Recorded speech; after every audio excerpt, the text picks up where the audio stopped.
స్త్రీ పురుషుల మధ్య ఆకర్షణ ఉంటుంది, ఇష్టం ఉంటుంది, ప్రేమ ఉంటుంది, ఆరాధన ఉంటుంది, భక్తి కూడా ఉంటుంది. ఆకర్షణ సహజమైన విషయం. బయోకెమిస్ట్రీ అంటారు దాన్ని. శరీరంలో హార్మోన్లు తయారవుతాయి. స్త్రీ అంటే పురుషుడు, పురుషుడు అంటే స్త్రీకి ఆకర్షణ కలుగుతుంది. ఈ ఆకర్షణ ఉండకూడదని మనం అనకూడదు. ఈ ఆకర్షణ లేకపోతే మానవ జాతే లేదు. ఇక అత్యంత సహజమైన విషయం. ఆడపిల్లలు కనపడకుండా మగపిల్లలకి మాత్రమే స్కూళ్ళు కాలేజీలు పెట్టడం కానీ, మగపిల్లలే కనపడకుండా ఆడపిల్లలకి మాత్రమే స్కూళ్ళు కాలేజీలు పెట్టడం కానీ సహజమైన ప్రక్రియ కాదు. అది కో ఎడ్యుకేషన్ సహజమైంది. వీళ్ళ మధ్య ఆకర్షణ పెరుగుతుందేమోనే, ఆకర్షణ పెరిగితే ఆకర్షణలో సెక్స్ సంబంధాలు వస్తాయేమోనే, ఇలాంటి భయాల్లోంచి కో ఎడ్యుకేషన్ వద్దంటారు. భయపడేదేందయ్యా, మనమే ఒక వయసు వచ్చినాక పెళ్లి కొడుకుల్ని పెళ్లి కూతుర్ని ఎతికి పెళ్ళని ఒక కార్యక్రమం చేసి, ఇదిగో మీకు లైసెన్స్ ఇస్తున్నాం, మీ ఇద్దరు రూమ్లోకి పోండి, సెక్స్ సంబంధాలు పెట్టుకొని చెప్తున్నాం కదా, మనం లైసెన్స్ ఇస్తే ఒకటి, లైసెన్స్ ఇవ్వకపోతే ఒకటే. అది సహజమైన ప్రకృతి చర్య. దాన్ని చూసి ఆశ్చర్యపోయేది ఏముంది? కాకపోతే మరీ తక్కువ వయసులో ఇలాంటి పెట్టుకోవద్దండి. తగినంత మెంటల్ మెచ్యూరిటీ వచ్చినాక అది కేవలం ఆకర్షణ కాదు, అంతకంటే మించి ఇష్టం అనేది రావాలి. ఇష్టం కంటే మించి ప్రేమ అనేది రావాలి. అప్పుడు మీరు సంబంధాలు పెట్టుకోండి అని అనొచ్చు. మనం ఆకర్షణలో నీ వల్ల నాకేం మేలు జరుగుతుంది అనేది ఉంటుంది. అది కాస్త ముదిరితే ఇష్టం అంటారు. ఆ ఇష్టం ఇంకొంత పెరగాల. ప్రేమలో నీ నుంచి నాకేం రావాలనేది ఉంటుంది, నేను నీకేం ఇవ్వగలను అనేది కూడా ఉంటుంది. ప్రేమించడమే సరైందని అనుకుంటే మన్నించడం కూడా ఉండాలి కదా, క్షమించటం కూడా ఉండాలి కదా, అవతల వాళ్ళు నిరాకరిస్తే భరించడం కూడా ఉండాలి కదా. ఇచ్చిపుచ్చుకోవటాలు రెండు ఉంటాయి ఇక్కడ. ఎప్పుడూ కొట్లాడుకోకుండా, గట్టిగా మాట్లాడుకోకుండా, అభిప్రాయ భేదాలు లేకుండా ఉంటాం ప్రేమ అనరు. అభిప్రాయాలను స్వేచ్ఛగా చెప్పుకోవడమే ఉంటుంది ప్రేమలో. భిన్న అభిప్రాయాలు ఉన్నా స్వేచ్ఛగా చెప్పుకోగలిగి ఉండాలా. ఎదుటివారి అభిప్రాయాలను బట్టి మనము కూడా మనల్ని క్రిటికల్గా చూసుకొని సరిదిద్దుకోవడం అనేది ప్రేమలో ఉండాలా. అవతలని సరిదిద్దాలని కోరికతో పాటు మనం సరిదిద్దుకోవాలని కోరిక ఉండాలా. ఇతరులను ఈక్వల్ కింద, సమాన కింద చూసినప్పుడు ఆ రకమైన భావజాలం ఉంటుంది.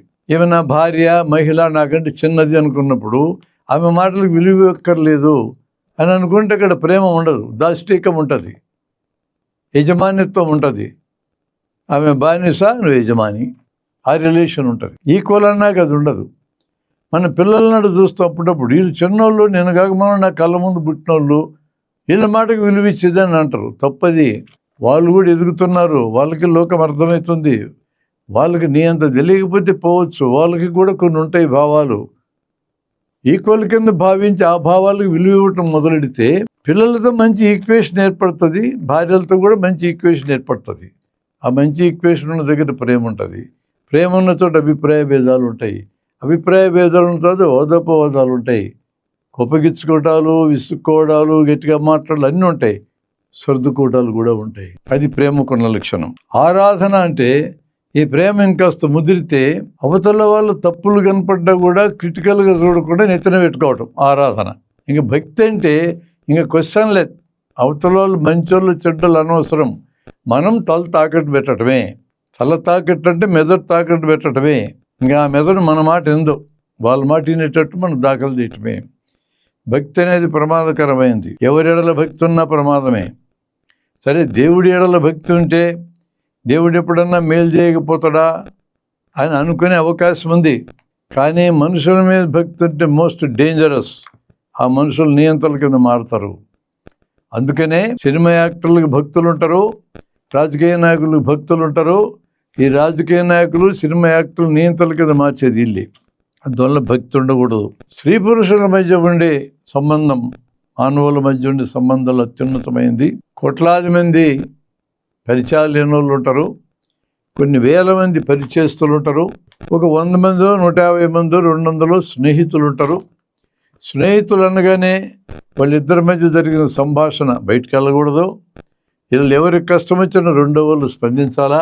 స్నేహితుడు తప్పు చేస్తున్నాడు అనిపించినా, నష్టపోతున్నాడు అనిపించినా, అతనికి ఇష్టమున్నా లేకపోయినా చెప్పాలి. ఈ 3 లక్షణాలు స్నేహితులు ఉంటాయి. ఎందుకంటే మించింది మిత్రత్వము. స్నేహితుడు అంటే ఫ్రెండు, మిత్రుడు అంటే కంపానియన్.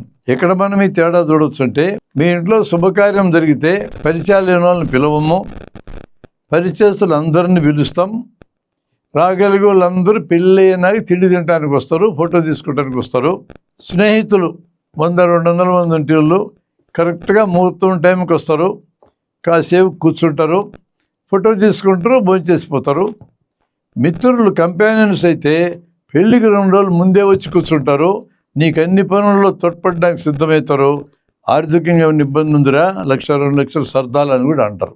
ఇది తేడా, మనం అక్కడ తేడా చూడవచ్చు. ఆ కంపానియన్స్ అనే దాంట్లో అత్యున్నతమైంది స్త్రీ పురుషుల మధ్య ఉండే ప్రేమ బంధం. కంపానియన్స్, మిత్రుల మధ్య లేని అదనపు బంధం, వీళ్ళ మీద సెక్స్ సంబంధం కూడా ఉంది.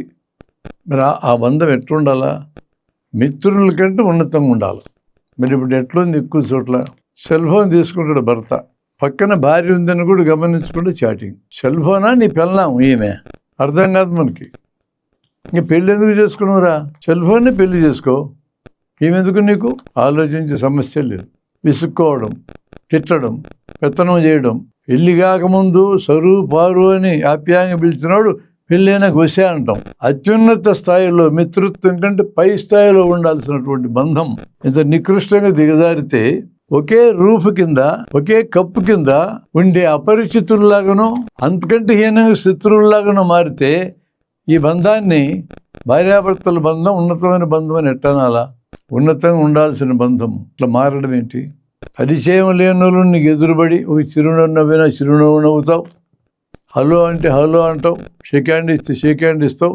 పరిచయం లేనో లీడలే ఈ గెస్చర్స్ చూపించినప్పుడు అంతకంటే ఉన్నత స్థాయి పరిచయస్తులు, దానికంటే ఉన్నత స్థాయి స్నేహితులు, దానికంటే ఉన్నత స్థాయి మిత్రులు, అంతకంటే ఉన్నత స్థాయి భార్యాభర్తల బంధం లేదా సహచరుల బంధం. ఈ బంధం శత్రువుల కంటే హీనంగా మారడం, అంటే అపరిచితుల కంటే హీనమైన దశకు మారడం. ఎక్కడికి చేరడానికి? పెళ్లి చేసుకుంటే చాలదండి, ఆ బంధాన్ని అద్భుతంగా నిలబెట్టుకోవడం ఎలా అనే శిక్షణ తీసుకున్నాకనే పెళ్లి చేసుకోండి. ఆ శిక్షణ తీసుకోకుండా పెళ్లికి వెళ్ళొద్దండి. వీళ్ళని ఎలా డీల్ చేయాలి? మీ భార్యాభర్తలు కలిసి ఉండటం చేతకాల మీకు, రైట్? మీ ఇష్టం. మీరు స్నేహితుల్లాగా గౌరవప్రదంగా చర్చించుకొని మన ఇద్దరం కలిసి ఉండలేము అని ఉమ్మడిగా నిర్ణయించుకొని విడిపోతారా?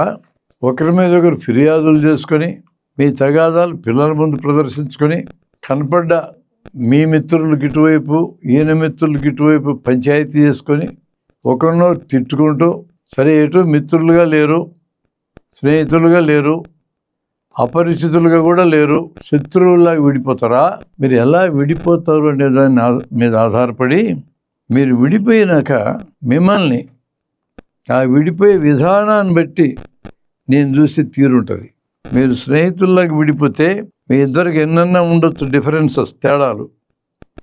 మీ ఇద్దరిని నేను ఒకే రీతిని చూస్తా. మీ ఇద్దరికి ఎవరికి వారికి ఇవ్వాల్సిన గౌరవం ఇస్తా. మీరు విడిపోయిన కారణాలు కానీ, విడిపోయిన పంచాయతీలకు కానీ ఎంటర్ గాను. మీరు శత్రువులాగా విడిపోతే ఎక్కువ తప్పు ఎవరు చేశారో, తక్కువ తప్పు ఎవరు చేశారో దాన్ని నేను అర్థం చేసుకున్న దాని ఆధారంగా మీ ఎడల నా ప్రవర్తన ఉంటుంది. నేను కరెక్ట్ అర్థం చేసుకుంటానా లేదా కూడా నేను చెప్పలేను. నేను అర్థం చేసుకున్న దాని మీద ఆధారపడి నా ప్రవర్తన ఉంటుంది.